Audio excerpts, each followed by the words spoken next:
예, 증시 전망대 방송 시작하겠습니다. 지난주 증시는 중국 빼고는 다 빠졌습니다. 그러니까 중국은 국부펀드 이용해서 이제 주식 매수하고 있다 이런 소식이 전해지면서 올라갔고, 그 외에는 이제 대체로 좀 부진한 그런 모습을 보였는데, 일단 이제 금리는 좀 주춤했거든요. 그러니까 빌레크먼이 국채에 대해서 쇼커버를 하고 했다 이런 보도가 나오면서 이제 금리는 주춤했지만, 뭐 알파벳, 테슬라가 급락하고, 뭐 아마존, 마이크로소프트는 급등을 하고, 우리나라에서도 실적 발표한 이후에 이제 대형주들이 막 변동성이 굉장히 커졌잖아요. 그래서 지난주는 금리보다는 이제 실적에 영향을 좀 많이 받는 그런 모습이었고, 특히 우리나라 같은 경우는 코스닥에서는 신용 물량, 코스피에서는 대형주 실적 이런 것들이 공개될 때마다 대체로 좀 악재로 작용하는 그런 모습을 보였고, 또 수급에서는 외국인들이 되게 많이 팔았죠. 그래서 지난주는 금리는 진정됐으나 실적과 이제 중동에 대한 긴장감 이런 것들이 남아서 조금 시장을 좀 흔들었다 이렇게 보면 되겠고요.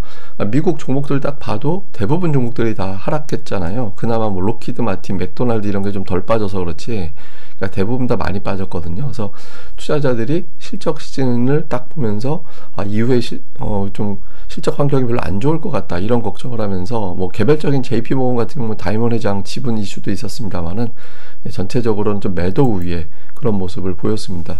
우리나라에서는 이제 코스닥에서 보면 의외로 올라간 종목군들이 좀 보이긴 하거든요. 뭐 코리아나 이런 게 보이는데, 뭐 예를 들어서 게임즈는 비트코인 때문에 올라간 거고, 코리아나는 중국의 어떤 소비 증가의 기대감, 또 셀트리온헬스 같은 경우는 합병 이런 것들 때문에 올라간 거잖아요. 그래서 실적 때문에 올라간 게 아니라 개별적인 이슈에 반응을 했다라는 점에서 보면, 그러니까 지속성 그리고 이제 주식시장에 전체적인 도움이 되는 그런 구도는 아니었고요.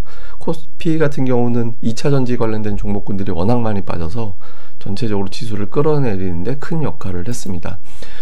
시장이 이렇게 부정적으로 움직이는 거는 우선 경기와 실적에 대한 부담이 있죠. 미국이 3분기 GDP가 4.9% 나왔지만 이걸 피크로 보는 시각이 있거든요. 그래서 4분기 같은 경우는 GDP 나오 기준으로 2.3, 그러니까 4.9에서 2.3으로 내려간다. 그러면은 성장이 둔해지는 거고 기업들의 실적 환경이 나빠진다. 이런 해석이 되는 거니까 당연히 좀 부진하게 되는 거고요. 그 다음에 대형주 실적 발표되는 족족 하락하면서 또 공매도까지 더해지고 있거든요. 삼성전기 공매도가 갑자기 22%나 급증을 했잖아요. 원래 한 자릿수였는데 두 자릿수로 올라가더니 이제 실적 발표한 당일은 22%까지. 그다음에 LG생활건강 같은 경우도 갑작스럽게 공매도 비중이 확 올라가더니 그 다음날 실적 발표하고 공매도 여전히 두 자릿수 나오면서 주가가 급락하고, 실적 발표를 이용한 공매도 세력들의 움직임이 좀 있다라고 봐야 되는 거죠. 그리고 또 금리에 대한 부담도 여전합니다. 그러니까 금리가 지금 4.84%, 5%보다 내려오긴 했지만 5% 정도 되는 미국 국채 금리 두고 미국의 국채하고 말지 굳이 신흥시장 투자하는 게 맞아? 이런 정서들이 있거든요. 그래서 금리는 4.3 이하 정도 내려가 줘야, 또는 그 방향으로 가야 외국인들이 완전히 컴백을 할 수 있다 이런 부담이 있죠. 근데 좀 금리 피크에 대한 이야기는 나옵니다. 왜냐하면 이제 2000년대 들어서 금리가 5% 초반에서 고점이 나온 적이 있었거든요. 그래서 이런 점, 다음에 이제 미국이 국채 발행 속도가 좀 둔해질 것 같다. 이게 이제 미국이 직전에 9,800억 달러 정도까지 재무부 잔고가 올라가 있었는데, 지금 재무부 잔고가 8,700억 달러 정도까지 올라갔거든요. 그래서 국채 발행 추가적으로 하긴 하겠지만 속도는 좀 둔해지지 않을까? 이런 것들 때문에 이제 금리는 좀 주춤했거든요. 근데 여전히 4.8%면 외국인들이 돌아서기에는 부담스럽습니다. 그러니까 방향이 더 내려가 줘야 외국인들이 돌아오겠죠. 뭐 외국인들은 여전히 한 주 매수하고 나면 그 다음엔 또 매도를 하는, 그리고 특히 지난주 같은 경우는 작년도 하반기 이후에 두 번째로 매도가 많았고요. 글로벌 펀드 자체도 주식시장에서는 자금이 좀 나갔습니다. 그러니까 북미 쪽은 좀 다른데 어쨌든 전체적으로는 자금이 빠져나가는 그런 모습이 나타나고 있고요. 우리나라뿐만 아니라 뭐 아시아에서도 매도가 계속 나옵니다. 다만 중국이 조금 달라지고 있거든요. 중국이 표면적으로는 그 25일까지 끊어놓고 오면 순매도인데, 지난주 후반에는 외국인들이 매수를 잡혔거든요. 이거는 좀 주목을 해봐야 됩니다. 왜냐하면 위안화 환율하고 연결고리가 있거든요. 외국인들이 중국 주식을 되게 많이 판다. 그럼 위안화 환율이 올라갈 수밖에 없잖아요. 자금이 나가니까. 근데 중국을 매수하기 시작한다. 그러면 자금이 들어오는 거니까 위안화 환율이 내려가게 되거든요. 그러면 우리나라 원달러 환율도 내려갈 수도 있게 되기 때문에 향후에 중국 증시 환율 이거 한번 이제 좀 체크를 해볼 필요는 있죠. 우리나라 수급에 되게 중요한 변수입니다. 이거 이번 주에 좀 보시고, 그 다음에 이제 외국인들이 되게 많이 파는데 이건 제가 잠시 후에 좀 자세히 설명드릴게요. 다음에 차트로 보면 S&P 500 지수는 중요한 게 200주선입니다. 200주선이 왜 중요하냐면 이렇게 딱 보면 200주선을 깨는 사례는 3번 정도밖에 없었어요. 그 IT 버블 터졌을 때, 그 다음에 그 금융위기 터졌을 때, 코로나 때. 그러니까 저게 터지고 나면, 깨지고 나면 그 아래로 한참 더 내려갔다 오거든요. 근데 지난번에 한번 거길 찍고 올라갔는데 3,900포인트 정도 됩니다. 그러니까 중요한 지선은 일단은 4,200 회복이 되게 중요해요. 근데 마지노선은 3,900이다. 그러니까 중요한 1차 저지선이 이미 깨진 상태고, 다음에 이제 그 다음 중요한 라인이 4,200 전후입니다만 마지노선은 3,900입니다. 근데 그 선이 깨지면 이미 많이 빠지긴 했지만 제가 보기에는 S&P 500이 거의 3,000 초반까지 갈 수도 있는 그림이 될 수 있거든요. 그래서 요 라인 되게 신경 써서 보셔야 되고, 우리나라는 연봉상 22평선이 중요한데 지금 22평선이 2,000이기 때문에 여기까지 뭐 기다리네 마네 하는 건 너무 멀잖아요. 그래서 보는 게 달러 차트입니다. 달러 차트 기준으로 20선을 바꿔놓고 오면 지금 거기에 걸려 있거든요. 그래서 이번 주 요 라인이 이제 좀 깨지더라도 빨리 복원이 돼야 되는 그런 라인이죠. 그래서 이 근처에서 코스피 지수가 회복세를 보이는지 여부가 시황상 상당히 중요하다. 이게 만약에 무너지고 회복이 안 되면 2000까지 진짜 열릴 수도 있는 사안이죠. 그러니까 여기서 웬만하면 이 부근 전후에서는 좀, 물론 이제 깨졌다 다시 올라가기도 하는데 좀 지지가 되는지 여부, 또 돌리는지 여부가 상당히 중요한 변수로 봐야 될 것 같습니다. 그리고 이제 삼성전자 기준으로 조금 더 좁혀서 보면, 삼성전자는 제가 늘 반도체 종목은 주봉상 200주선 봐야 된다라고 말씀드리잖아요. 200주선이 다행히 계속 지지선으로 역할은 하죠. 그래서 이번 주에 삼성전자가 웬만하면 뭐 약보합 정도 이상으로 좀 버텨주는 그런 움직임이 나와야 달러 차트에서 올라갈 수 있고, 나아가서는 좀 반등을 기대해 볼 수 있는 거죠. 그래서 이번 주 삼성전자 위치 한번 잘 살펴보시는 게 중요할 것 같습니다. FMC 있잖아요. 지금 금리는 한때는 12월에 인상 확률이 조금 더 높아지기도 했었거든요. 근데 지금은 이번 회의는 동결 거의 100% 가까이 되죠. 그리고 연말 12월에도 80%가 지금 동결로 베팅이 되어 있거든요. 그래서 금리를 안 올린다라고 지금 되어 있는 상태예요.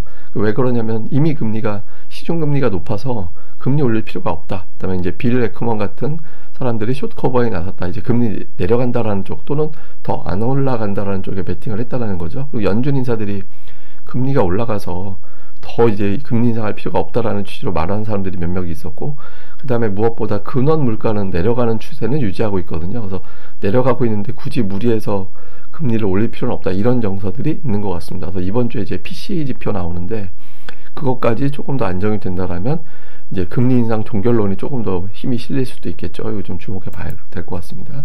자, 체크 포인트. 이번 주 FMC, 고용지표, 중동 문제 이런 거 있는데, 중동 문제는 이제 가자 지구에 대한 공격이 되게 강화됐잖아요. 근데 그 다음 레벨은 팔레스타인을 멸망시키려고 하는 게 아니라면 사실은 이게 피크가 될 수도 있거든요. 근데 이제 피크가 정말 피크로 끝나는지 여부는 이제 다른 나라들이 참전 분위기로 가는지에 따라서 달라지겠죠. 근데 참전할지는 잘 모르겠습니다만 일단 피크로 향해서 일단 1차적으로는 갔다. 그래서 이게 이제 이 재료가 정점을 지난 재료로 바뀔 거냐, 갑자기 이란 같은 데가 등장할 거냐, 요거 중요하고, 이번 주에 뭐 지표는 제가 주중에 또 계속 설명드릴 거니까 그건 제가 또 나중에 설명드리겠습니다. 그 다음에 2300포인트, 750포인트 부근에선 기관이 움직이면서 지수를 방어를 해냈거든요. 그래서 이제 이런 흐름이 나오면서 요 전후에서, 물론 깨지기도 하지만 결국에는 그 근처로 복원을 시켜놓잖아요. 그래서 기관들이 움직이면서 일단 방어를 해주는지, 그 다음에 미증시에도 주말에 많이 빠졌는데 반도체는 버텼거든요. 그래서 우리 증시에서 반도체가 지수를 버티게 해줄 거냐, 아니면 반도체 마저 깨질 거냐, 이제 이번 주 초에 좀 반도체주의 움직임, 최근에 이제 반도체주가 4분기는 좀 어렵다라는 분석들도 있는 것 같던데, 어쨌든 우리 시장에서는 삼성전자 아까 보여드렸잖아요. 이게 좀 버티는 흐름, SK하이닉스도 61선 근처에서 지금 버티고는 있는데, 요 구도가 시장 더 이상 안 빼도 되는구나 라는 쪽으로 가는지, 다음에 이제 코스닥 기관 투자자들이 750에서 움직였다라고 했잖아요. 최근에 매매한 종목을 좀 볼 필요가 있는데, 반도체입니다. 반도체 업종 보면 기관이 되게 많이 사놨고, 뭐 외국인들이 많이 팔긴 했지만 기관이 대체로 모았던 종목이죠. 일반 전기전자는 에코프로비엠이 여기에 들어갑니다. 개인들만 매수하다가 지난주 목금 이제 외국인 기관이 들어왔고, 오락문화는 이제 엔터인데, 엔터는 외국인들이 종목별로 좀 선별적으로 담긴 했습니다.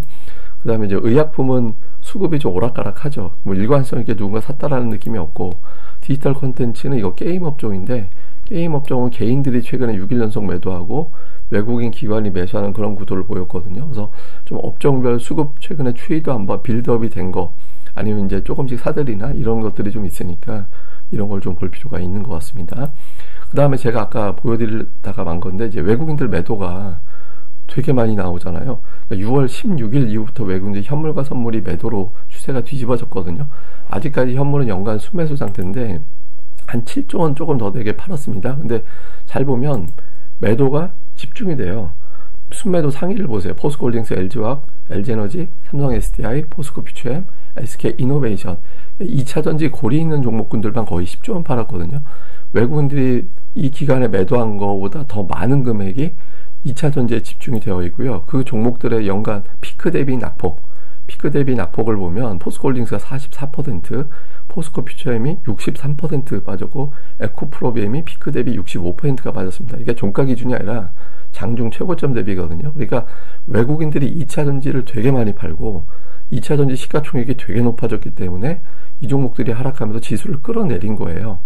네, 그래서 늘 제가 말씀드린 게 결자 해지가 돼야 된다. 그러니까 이제 둘 중에 하나가 돼야 됩니다. 빠졌던 애들이 멈추거나 아니면 저걸 상쇄시켜줄 정도의 미친 종목이 나오거나, 그게 이제 현재 시가총액 비중상 삼성전자, SK하이닉스 이런 종목들이 올라가지 않고는 저거를 방어할 수 있는 대형주는 없죠. 그러니까 얘들이 하락이 좀 멈춰지고 매도 수급이 진정되고 저 종목이 돌아서면 이제 시장이 바뀌는 겁니다. 그래서 외국인들이 이제 지수가 빠졌다라는 건 우리가 생각할 때는 빠진 건 사실이지만, 저는 2차전지의 어떤 약세가 시장의 분위기를 전체적으로 끌어내렸고 외국인들이 그렇게 만들어냈다. 그래서 이후의 관전 포인트는 매도, 즉 결자이지, 매도 진정 혹은 삼성전자, SK하이닉스 같은 종목이 강제로 멱살 잡아 올리는 그런 구도가 나오는 게 시장의 반전의 중요한 포인트 중에 하나다. 이렇게 보시면 될 것 같습니다. 오늘 제가 11월 얘기하려고 했는데 너무 길게 하는 건 아닌 것 같아서 이건 제가 또 11월 초반에 다시 하도록 하겠습니다. 예, 그리고 코스피는 참고로 최근에 5년 중에서 4년은 11월에 오르긴 했어요. 근데 뭐 이거 제가 주중에 다시 한번 설명드릴게요. 예, 그리고 오늘 제가 들어보시라고 권해드리는 음악은 보니 테일러의 음악입니다. 요거 이제 앞에 딱 이제 넣으면 자동 검색어로 유튜브에 뜰 거예요. 그래서 이 음악 들으면 또 뭐 이게 조금 마음이 좀 잔잔해집니다. 묘하게. 그래서 한 번씩 들어보시라고 권해드리면서 오늘 방송 마무리하겠습니다. 예, 그럼 또 이 방송 좋아요와 구독하기, 알림 버튼까지 좀 꼭 좀 부탁드리겠습니다. 감사합니다.